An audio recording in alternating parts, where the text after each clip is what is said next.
The village of North Star lay peacefully in the heart of the countryside, untouched by the war that had already swallowed so many towns beyond the horizon.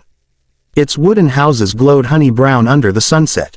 Fields of wheat waved softly like golden oceans, and children ran barefoot along dusty paths, laughing as their shadows stretched long across the earth. The air smelled of warm bread, cut hay, and the river breeze. Everyone lived with a sense of routine and harmony, believing that tomorrow would look exactly like today, simple, predictable, safe. Inside the main farmhouse, Ivan and Marina prepared for the evening gathering that had become a beloved tradition. She kneaded dough on a wooden table, her sleeves dusted in flour, while Ivan chopped vegetables with rhythmic precision. Outside, neighbors arrived one by one, bringing jars of honey, fresh cheese, roasted chicken, and stories that always grew more dramatic by the minute. The sound of fiddles rose from the square as older men tuned their instruments. Children practiced dance steps, their feet tapping excitedly on the ground. No one noticed the faint trembling under their feet. At first it seemed like nothing more than distant thunder, hardly worth attention. The sky was clear, the air calm, yet a low vibration rolled through the earth. It came and went quickly, too light to disrupt the joyous noise but heavy enough to unsettle a flock of birds that suddenly scattered from the treetops. As the celebration continued, Petro, a young shepherd boy with curious eyes, climbed a nearby hill. He often watched the stars from this spot, enjoying the quiet escape from the crowded festivities. From up high, the village looked like a painting of peace, warm lights glowing from windows, smoke rising from chimneys, voices blending into gentle hums. But as he settled onto a stone, something caught his eye far beyond the fields. A flash, then another. He blinked, confused. The sky was cloudless. These were not lightning bolts. They were sharp, quick sparks, like metal colliding.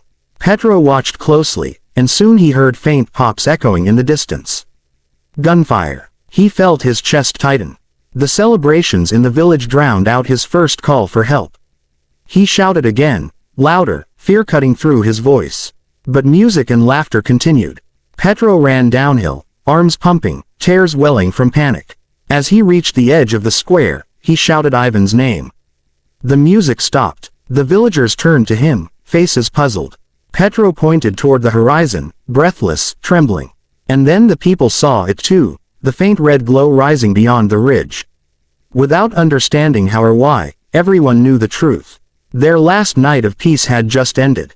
Something terrible was coming, something that would change their lives forever. And though no bombs had yet fallen on their roofs, the shadow of war had already entered the North Star. The morning light arrived not with warmth but with violence. At dawn the first explosions shattered the quiet, sending birds fleeing into the sky and jolting the villagers awake. Houses shook as artillery shells burst in the eastern fields. Smoke rose thick and black, clawing at the pale sunrise. For a moment there was only confusion, shouts, running footsteps, questions no one could answer. Then reality hit all at once. The war had reached them. Ivan grabbed the old rifle kept above the fireplace, a relic passed down through generations. Marina pulled children from their beds, guiding them toward the cellar beneath the farmhouse. Outside, chaos erupted as villagers rushed to move livestock, gather tools, and find anything that could serve as protection. But the enemy had already reached the edge of the village, advancing with armored vehicles and rifles aimed at anything that moved. In the village square, men and women built a makeshift barricade from overturned carts, planks, and sacks of grain. Their fear quickly turned into stubborn defiance. They had known only farming and peaceful labor, but now they stood as defenders of their home. A wounded man stumbled toward them, clutching his stomach, whispering that the enemy was pushing through the orchards. Without waiting for orders, Ivan and two volunteers sprinted toward the orchard's entrance. The orchard, once bright with spring blossoms, had turned into a battlefield. Bullets snapped through branches, sending petals drifting like snow. Ivan ducked behind a stone well, firing at enemy soldiers advancing between the trees. The familiar scent of apples mixed with smoke and burning leaves. A young fighter beside Ivan fell to the ground, and Ivan dragged him behind the well, shouting for help. But there was no time to stop. More soldiers were coming. Back in the village, Marina refused to hide. The barn had become an emergency medical station. Under dim lanterns she worked tirelessly, washing wounds, stopping bleeding, comforting children who shook with fear. She barely noticed the explosions outside, her focus was on keeping hearts beating. One young man screamed as she stitched a deep leg wound, but she held firm, whispering, "You will survive. You must survive." By midday the fighting intensified. The villagers, armed with tools and old hunting guns, pushed back with surprising strength. Fear had become fuel, rage had become courage, even elderly men joined the defense, holding the barricades against advancing troops. The enemy had numbers, but the villagers had something stronger, they had everything to lose.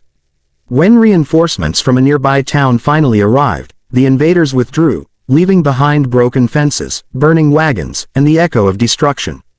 The village stood scarred, walls cracked, roofs shattered, fields ruined. But the people were alive. Ivan and Marina found each other in the square, exhausted, bruised, covered in dirt.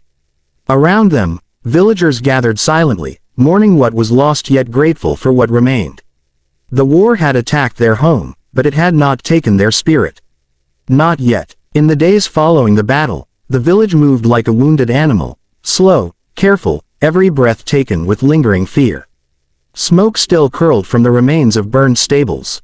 Windows were shattered, fields blackened, and the once vibrant village square was filled with broken carts and scattered debris. Yet beneath the destruction, a new determination formed among the people. They understood now that the enemy would return. The first attack had only been a taste of what lay ahead. And so the villagers began preparing not just to survive but to resist. Inside the damaged schoolhouse, villagers gathered around a weather-worn table. The chalkboard behind them was cracked, the windows covered with cloth to hide the candlelight. Ivan unrolled a hand-drawn map, marking routes with charcoal.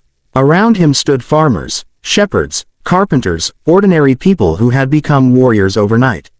Their faces were lined with exhaustion but also a fierce resolve. "We know their supply line runs through the main highway," Ivan said. "If we disrupt it, they'll lose the strength to attack us again." Marina entered with a basket of medical supplies and steaming broth, distributing them to the tired group. She had seen too many wounds already, too many children crying for safety. Her voice was calm but firm as she reminded them to evacuate the elderly to the caves by the river. They needed a safe place, away from the guaranteed future clashes. Outside, life continued in fragments. Women repaired torn clothes. Men fixed destroyed roofs. Children collected dry firewood while glancing nervously toward the horizon. Petro, the shepherd boy, now served as a lookout at the northern ridge. He scanned the forest with determined eyes, gripping his binoculars like a lifeline. He no longer felt like a child. War had stripped that innocence from him. One evening, just after sunset, a group of partisans from neighboring towns arrived at the village gate. They looked exhausted, carrying injured comrades on makeshift stretchers. Marina rushed forward to help, directing them to the barn where she had established a functioning but fragile medical station. The partisan leader, Sergei, explained in a strained voice that nearby villages had already fallen. North Star might be the last free place in the valley. The villagers understood immediately. They were not fighting for themselves alone, they were fighting for everyone. Plans were made quickly. A small team would slip through the forest before dawn, strike the enemy's supply camp, and retreat before they could be caught. The mission was dangerous, but hesitation meant death.